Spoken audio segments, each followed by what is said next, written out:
Saudara-saudari yang terkasih, salam sejahtera bagi kita semua.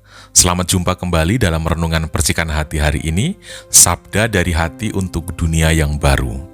Pada hari ini, 28 Oktober 2020, kita merayakan pesta Santo Simon dan Santo Yudas Tadeus Rasul.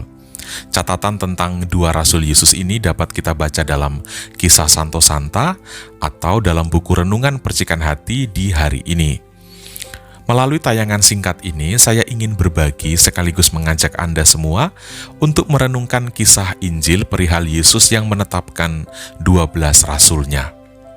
Saudara-saudari, ketika seseorang direkrut menjadi murid Yesus, maka seseorang itu sebenarnya dilibatkan di dalam proyek Allah.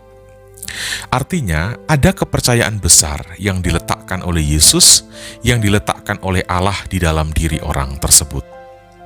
Yang menarik di dalam pemilihan para murid atau 12 rasul itu adalah figur Yudas Iskariot yang kelak akan berkhianat, yang juga ditetapkan oleh Yesus sebagai salah satu dari 12 murid utamanya. Apakah Yesus tidak salah pilih? Demikian seringkali kita bertanya. Tentu saja ini bukan persoalan Yesus salah pilih murid. Proses perjalanan kemuritan itu menyediakan pelbagai kemungkinan, entah baik, entah buruk. Dan Yesus memilih para muridnya, menetapkan para rasulnya bukan atas dasar prediksi, bukan atas dasar kemungkinan-kemungkinan. Fokus pemilihan itu bukan tentang kecurigaan, bukan tentang antisipasi, bukan juga tentang membaca kemungkinan-kemungkinan ke depan. Fokus dari pemilihan itu adalah soal kepercayaan.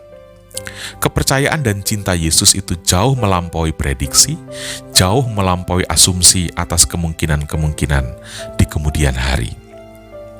Nah, dalam perjalanan kemuritan itu, ternyata terbaca pola relasi para murid terhadap Yesus yang berbeda-beda.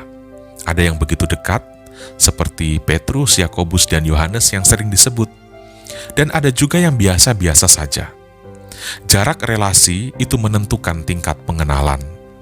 Dan Yesus membiarkan dirinya, membiarkan keilahiannya dikenali di dalam bingkai kemanusiaan. Ia membiarkan para murid berproses untuk mengalami dan mengenali dirinya. Ada yang kemudian berkhianat, yaitu Yudas Iskariot, namun kemudian menyesal sampai akhirnya bunuh diri. Ada yang tetap mengikuti sampai ke dalam ruang sidang, tetapi menyangkal, yaitu Simon Petrus. Ada yang tetap mengikuti diam-diam, menyaksikan semuanya, tetapi tidak berbicara apapun, yaitu Yohanes. Ada yang lari tunggang langgang ketakutan, dan tidak muncul lagi, yaitu para murid yang lain. Nah, hubungan kemuritan tampak sedemikian manusiawi dan real.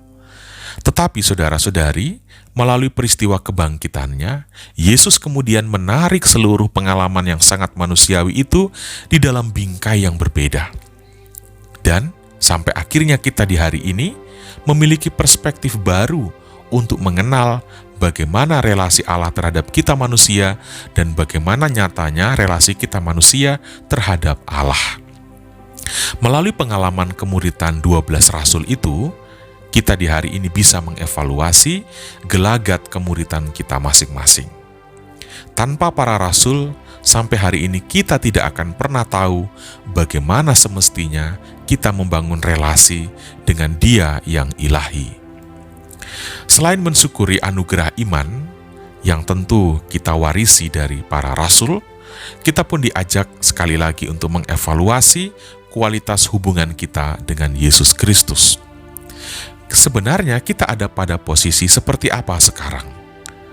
Dan mari kita berdoa, semoga dalam dinamika kemuritan seperti apapun, kita tidak pernah memisahkan diri dari Yesus Kristus. Kita perlu berkata dan berujar secara berani seperti Petrus, "Kepada siapa kami akan pergi? Sabdamu adalah sabda kehidupan yang kekal." Saudara-saudari, Tuhan Yesus memberkati kita semua.